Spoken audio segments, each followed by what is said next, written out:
Hi, folks. Welcome back to Curtis Goes Corner. This is my 100th episode, and I used to do a lot of chess videos, and I'll still do those on occasion. But for my 100th episode here with my new podcast, I wanted to do something really special. And as you can see, it's from a Netflix limited series. Now, I'm a chess player. I'm a chess organizer. I love the game. It's the most beautiful, greatest game in the world. And for all of us that play, that love it so much. We see a lot of movies, chess is in it, and it's just like a sideline. It's always crap. This is one of the most extraordinary television limited series I've ever seen. And not because there's chess in it, even though I'm a chess lover. I have a chess club here in upstate New York, and the county championship is played here. As a chess organizer, I have done a few tournaments in the past. COVID has killed most of that, but that's a different issue. And this came out. It's a book that I read several times. It came out in 1983. I believe the gentleman's name is Travis. He wrote a lot of best-selling books, so this is not like a one-off for him. And it's called The Queen's Gambit, as you can see. And this is extraordinary.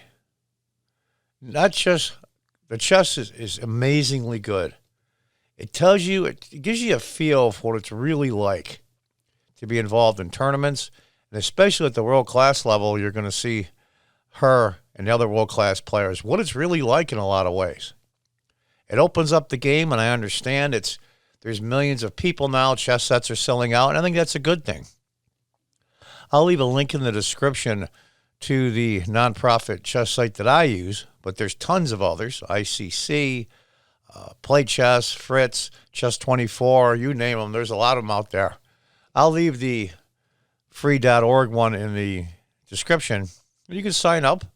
You got to sign up by email, I believe. And you can pick your own name if it's not taken, and you can play, or world-class players. The world champion plays on there on occasion. It's an amazing site, as are the others, and it promotes the game. But I wanted to do a special episode just on this.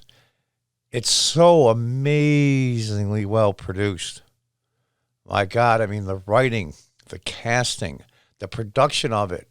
It takes place in the 1960s, and I was born in 56, so a lot of this stuff I do remember, and it's spot on, great production value. And there's some things that aren't, 100% accurate, like during a chess tournament, you can't talk across your opponent, but it is a movie, so, it's okay. You have to take some liberties to make it entertaining. And this is about a young girl and the struggle she has. I would advise this for any teenager to watch, of course, with the parents' permission. There is drug use in it. She takes pills, alcohol in excess. There's some couple of sex scenes in it, but it's very tastefully done. There's no nudity that I can remember at all. There's some swearing. You see a few F-bombs here and there. And the CS word is used, at the beginning, but I think it's very appropriately done. It's just amazingly written and acted, and the cast is unbelievable. And I understand that all these big games that she played with all these great players are online. Just punch in, go on YouTube, and punch in the person she's playing in the movie, say it'd be Beltic or Borgoff, and usually the person that has white goes first. So she's playing Borgoff, and she has white. It would be Harman Borgoff. And they actually have the games and analyze them. And they're real games, and they're amazingly beautiful games. Because chess is so beautiful. It's such an amazing game. Anyway, folks, I wanted to give you a quick synopsis and run through it now. I'm going to say up front, spoiler alert time, I'm going to give you maybe 10% of what really went on. But it's going to be some spoilers in here. So those of you that haven't seen it yet, stop and don't want to be spoiled. Stop watching it now. I'll give you a fair warning. Anyway, folks, let's continue on, and I'll go through the saga. It's a 7-part series, about an hour, almost an hour each. Amazingly done. I have never done this in a review before on anything, and I feel compelled to do this. I have to do this. So here we go. Let's continue on. And we continue the story here in an orphanage. Beth's parents are split up, and the father's out of the picture. Her mother has some serious mental problems, and she gets killed in a car accident, and Beth survives. So she becomes an orphan, and she goes into this orphanage. Now, this place takes place in Kentucky. Of course, that's Beth on the right as a young girl. And that's the lady that runs the orphanage. And it's a pretty interesting place. It's dark. It's gloomy. It's pretty strict. They give the kids what they call vitamins. One's a vitamin, one's a tranquilizer. They're green pills. You're going to see that comes into play later to tranquilize the kids. You got to remember, this is early 1960s, so things were different. And Beth is there, and she is doing the best she can. I mean, what are you going to do? You're a kid. And then one day she wanders downstairs to clean some erasers. Some of the younger people won't know, but when you were a kid, you got the job sometimes of taking the erasers and beating them together, get the chalk off them above the sink. And she goes to the basement to do that, and she sees Mr. Scheibel. He's the caretaker / janitor for the building, for the orphanage. And she sees him on Sundays. They're in chapel. She sneaks down, and she sees him playing chess, going over chess moves. And she's just completely fascinated by it. And she later tries to talk to Mr. Scheibel, try to get him to play. And he's kind of a gruff guy. You know, I don't play strangers. And then she comes down the next Sunday and says, I'm not a stranger, I live here. And he says really gruffly, well, girls don't play chess. And she goes to walk away and turns around and says, well, I know how the pieces move from watching. And she picks up a rook and says, this goes up and across and as far as it can with nothing in the way. She points to a pawn and says, this only goes forward. Points to the queen and says, this piece can do anything. So she goes to walk away, and he says, this one? And he picks up a bishop, and she said, on the diagonals.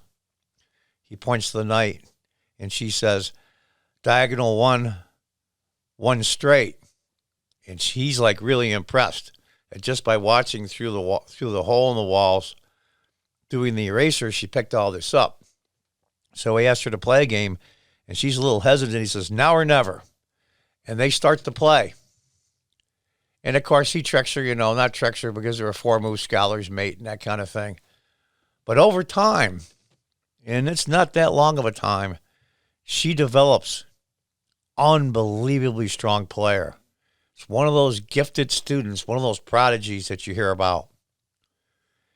And she's extraordinary, absolutely extraordinary. And she makes every excuse she can to get downstairs. There's one scene where the teacher's looking for an erasers and they're gone because she's downstairs with them, but she loves to play. Now, those green pills they give the kids, she saves some, takes them at night, and she visualizes chess moves on the ceiling. It's really, really cool. Very much the world-class players do that as well. Anyway, so extraordinary person, Mr. Scheibel, the janitor, calls in the head of the chess club at the local high school. And they're also in a club together, Mr. Scheibel and the teacher. And he comes down the basement, and Beth just blows them both away. In fact, she's staring out the window as he's calling out the moves, and she just destroys the teacher. That's mate in 3, and he's like, sweet Jesus, and he knocks his king over, which means you resign. So he sets up for her to play at the local high school. And a simultaneous, she plays the entire chess club. You gotta remember, she's 9 years old. 10 years old at this point. Maybe 11. And she plays all 12. And just tears them to pieces. Just slaughters them all. It was a joke. And all she's had is gains in Mr. Scheibel. He gave her a book, Modern Chess Openings, that she studies up in the dorm where she sleeps with the rest of the girls and plays out in her mind. In her mind every time. It's truly amazing. She plays out 12, slaughters them, and then the school decides to not have the pills anymore. And so all the kids are getting a little jumpy because they're going through withdrawal. And during the course of some educational movie they're watching, she sneaks out, goes to the infirmary, figures out how way to get in. There's a huge jar filled with these green ones, and she takes a whole bunch of them, passes out, and breaks the jar. And make a long story short, she's barred from playing chess in the basement anymore. So right after that, it shows her a little bit older. Now she's probably 14, 15 years old, and a couple shows up. A lady, her husband, and they're going to adopt Beth, and they do. The husband's kind of cold, but the mother's all gung-ho about it. And then there's a scene here where Mr. Scheibel is standing in the doorway as Beth is getting in the car to be adopted, and he is heartbroken, absolutely heartbroken. Because that's his buddy. Even though he's a rough guy, he loved Beth. And so she ends up in suburbia. And it's a whole different world for her. It's something that she's never visualized before. I mean, she's traveled around with her mother, I'm sure, but her mother had all kinds of mental problems. And suburbia might as well be on Mars for her. So she goes home with a couple that adopted her. And they introduce her, to her surroundings. And she gets a really nice room all to herself. And the husband's a little aloof, to say the least. And you'll see what goes on with that. Now, I'm skipping a lot of it on purpose because I want you to enjoy this and get the full impact of it. I've seen it over 10 times, plus bits and pieces more, but that's how good it is. But look at this production value. Look at this car. I mean, the cars they showed are just amazing, and the clothes. So one day, the father goes off. The adopted father goes off. He's a traveling salesman.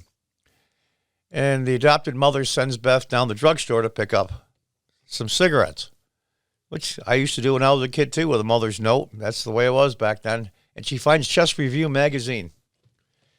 And she's looking at it and the tournaments that are coming up. And the store owner, and I would do it in my store, too, I own a convenience store. You can't have people hanging around reading, so he kind of hollers at her a little bit for staying there reading. If you're going to read it, buy it. She didn't have the money, so she decides to get the smokes with a note. And she goes outside and realizes, you know what? Hell with him. She goes back inside, puts a dime on the table, she picks up a newspaper, takes the magazine, hides in the newspaper, steals the magazine, takes it outside, and takes it home. And she realizes there's chess tournaments in the area. And there's one in Lexington. So she writes a letter to Mr. Scheibel at the orphanage and says, Dear Mr. Scheibel, there's a chess tournament coming up where the first prize is $100. Now, $100 is pretty good money in mid-60s. And if I win anything, I'll pay you back 10. And you'll see a lot of the difficulties she has in high school. The cool kids pick on her, but it's pretty cool how she answers them back. But she gets a letter, finally, from Mr. Scheibel with 5 $1 bills in it. $5 was the entry fee. And so she decides she's going to play in the Kentucky State Championship. That was the tournament. That was in Chess Review magazine. Now, it used to be Chess Review and Chess Life. Now they combine to one, Chess Life and Review. And also, I'll leave in the description a website for uschess.org. That is the United States Chess Federation, which I'm a member of, and I know a lot of people that work there. They're down in Tennessee, and I actually was at their offices last November. A good friend of mine that works there just recently retired from there in central Tennessee. And I got the tour of the offices. It was pretty cool. Anyway, so here's Beth at her first tournament, not knowing anything. I know what a chess clock is, how to record your moves, and they pair up with the only other girl. And they're both pretty pissed, especially the one that's playing Beth, because you're not supposed to pair up women against women. You're supposed to treat them as anything else. But in chess tournaments, she's in the open section, which is the higher section. They want to put her in the lower one because she's a beginner, and she said, no, I want to be in the upper section. I'm not a beginner. Plays the girl, but if you win, you play other winners and you move up. And that's what she proceeds to do. She just goes through the players. Just goes through them like nothing. 1, 2, 3, 4.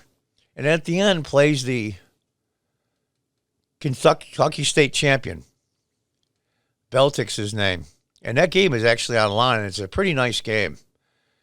If you put in, I believe, it's Harmon Beltic on YouTube, you'll find a bunch of people analyzing that game. It is quite a sweet game. Beautiful. So she ends up winning the Kentucky State Championship. Makes the local newspaper. And she gets the $100. First thing she does is go down to the local department store, buys a nice dress she's eyeballing, and plus a whole bunch of chess books and a chess set and board for her to practice on. Because she was doing it in her head the whole time. She didn't have any money for a set and a board, and her mother didn't either. Or at least wasn't willing to give it to her for a set. Her adopted mother. So the mother is looking through the Chess Review magazine and says, hey, there's a tournament in Cincinnati. That's $500 first prize, and figures out all the expenses and gives her a note or excuse from school saying she had mono, and they go to the big tournament in Cincinnati. It's a big open tournament. Everybody's ever played chess knows what a big open tournament is, and they get a really nice hotel, and this is really cool stuff for her. She's absolutely amazed. Now here's Beth with her mother, her adoptive mother, in the hotel, playing the first big open tournament, Cincinnati. And she proceeds to, because she's got a little reputation now, feel the people recognize her. In fact, the first round, she goes over and plays one of the guys and shakes hand. And, of course, she's the only girl, so everybody knows her. And he goes, oh, shit. Of course, she loses pretty quick. And this is her first big experience with big open tournaments and real prize money. And she goes right through the field, does really well, wins first place, of course. And then from there on, her and her mother decide they're going to travel to chess tournaments all over the country, makes all kinds of excuses for school. She's a brilliant student anyway, so it doesn't really matter what the school part. She'll pass everything easily. And they fly all over the country. And it's really, you can tell it's a big bonding experience for her and her adoptive mother.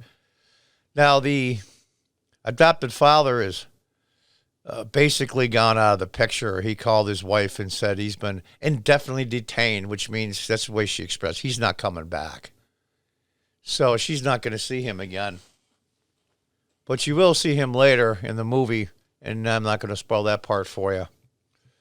But they travel around by plane, and they're fairly famous.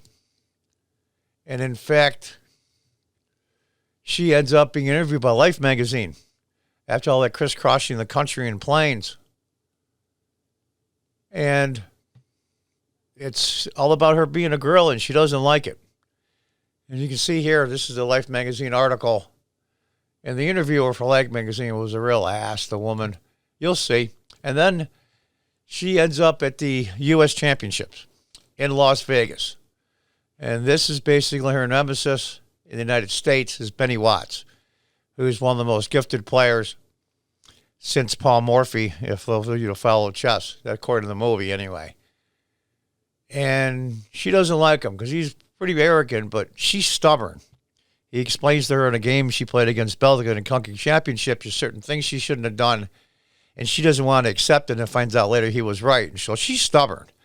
She believes what she believes, and so now she's mad. She plays Benny, and she loses to Benny, and all she had to do was draw to win the U.S. Championship, and she's pissed and heartbroken both.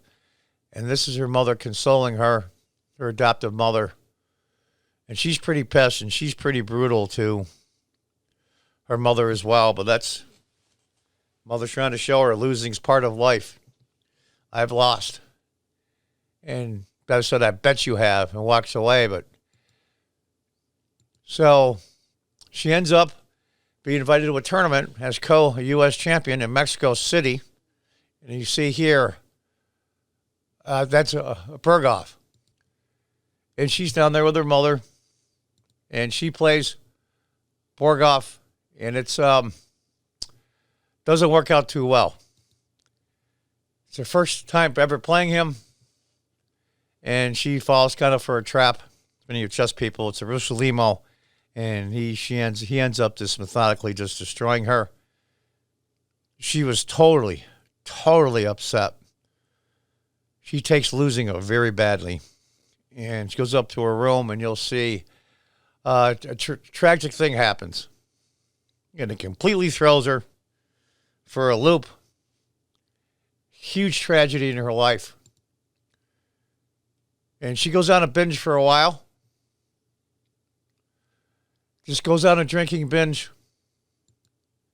Pills and alcohol again. Of course, she gets the pills from her mother. Now she's getting them. Of course, she was in Mexico. She can get all the lithium she wants.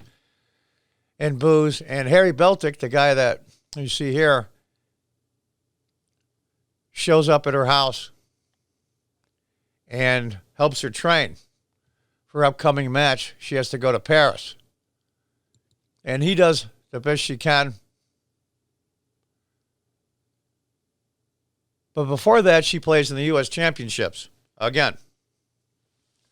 The U.S. Open, I should say. And there she is with Benny Watts, the one she lost to, and was co-champions in the U.S. Championship. This is the U.S. Open. And she's a lot more mature. As you can see, she's grown up a lot more, physically, mentally. And she ends up beating Benny. And she is now the U.S. champion. And she gets invited to a tournament in Paris. And she has a really difficult time there.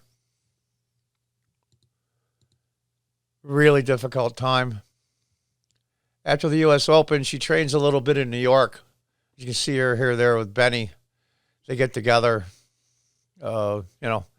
sexually. Even though it was very tastefully done, so any of you with small kids don't have to worry. And so she goes to Paris. And what happens is she completely screws up. And she loses to Berghoff again. She was at our party the night before. She shows up late, all hungover, and of course she lost. He's the best in the world and world champion. And she goes into this downward spiral. Drugs and alcohol, just self-destructive behavior for a long time. Looks like she's not going to make it. I mean, she has her luggage, to be sure, between her way she was brought up with her crazy mother and that orphanage that was just stifling, and the tragedy that happened to her in Mexico City. Well, you'll have to see. I don't want to spoil it. She's had enough, and she goes back down into the drugs and alcohol and just is destroying herself. And it's really a shame because she's a great player and a prodigy. And what happens is Jolene, the girl in the orphanage, comes and says, Mr. Scheibel passed away. That was the janitor that loaned her the $5 that taught her how to play. That changed her whole life. So she goes to the church, to the funeral, and she decides to go into the basement where they used to play just to look. And it's pretty melancholy. It's sad when she goes through, but she's an adult now, but there's a lot of luggage from that place. And she wanders downstairs and sits at the table that they used to play at. She's sad. And then she looks off in the far end of the room. That was the room he used as a janitor and super of the building. And on the wall are all the newspaper and magazine clippings from all of her successes in chess. It fills the whole wall. That's how much press she used to get and how famous she was. And there's a picture, as you can see, of him and her that the high school teacher took when he came down the basement that one day. The one that set up the simultaneous exhibition at the high school took is there, and also that little letter she wrote, please asking him for the $5. And she takes the picture, and she's looking at this, and she can't believe it. Mr. Scheibel really and truly loved her. And he was so proud of her. And she just breaks down. She goes outside and breaks down with Jolene. And now she's got to make a decision. Does she continue on spiraling out of control? Or does she get her shit together? Because now, as the U.S. champion, she gets an invitation to the Moscow Invitational. And if anybody that knows chess, the 1940s, 50s, and 60s, the Soviet Union dominated world chess. It was a joke. Yeah, there was some outstanding players in Europe. Of course, you had Reshevsky. And they don't mention Bobby Fischer at all in this movie, but he was around in real life. You remember he won the championship in 1972. That made world headlines every day for over 3 months. It was unheard of. Make a long story short, basically the same setup, but just with different players. So she gets her act together. She does bring her pills with her to Moscow. She goes with the State Department head. And Moscow's a very dreary place. Remember, this is mid-1967 Moscow. And she's playing the 4 best players in the world, plus other 3 top European players and herself. And, of course, she's the only woman. So there's 7 games with 8 players. And one by one, she goes through the field. One by one, she beats them all. Some are extremely gracious. Some are pretty pissed. Because, by the way, after all, she is a woman, you know. And it ends up her and the world champion Berghoff, who she's lost to twice, that caused her life to spiral out of control each time she lost, and lost to Benny Watts. Now we're in the finals. And they play. And whoever wins this game wins the Moscow Invitational. Now here's the thing. She's new. Very famous. Very popular. You'll see the crowds that appear after each game outside. And in Moscow, to get a crowd like that in the 1960s, get it pretty popular. And as she goes through the field one by one, here they are. And I am not going to say what happens. I'm not going to say if they draw, if they tie. Those who don't play chess, a draw and a tie are the same. White wins, which is best side, and black, which is Berghoff's side, the world champion. You can also see that game. Just punch in Harman Berghoff on YouTube, and you can watch that game being analyzed. Another great game. What a beautiful game. Beautiful game. Gary Kasparov, the former world champion, was consulting. That's why the chess is so good. Isn't his pieces moving around? They really... Here's the thing. There's characters. You see all these different characters in the movie, and they're casted brilliantly. But this is the first movie where chess was actually one of the characters. That's why I love it so much. And here they are playing. I'm not going to say, but it's beautifully done. And also consulting with the chess is Bruce Pandolfini, who was a famous coach in New York City for a long, long, long time. Still is. He plays a bit part where Beth is spinning out of control in her hometown, and she goes to the school where she played in Kentucky State Championship, and she's all messed up. It's a disaster. But anyway, the real Bruce Pandolfini plays the organizer, and that he has a bit part in it, which is kind of cool. And this is a journey of a young girl who got dealt a really shitty hand, and it's what you do with it. Sometimes you have a gift, and it isn't enough. And this is an amazing story.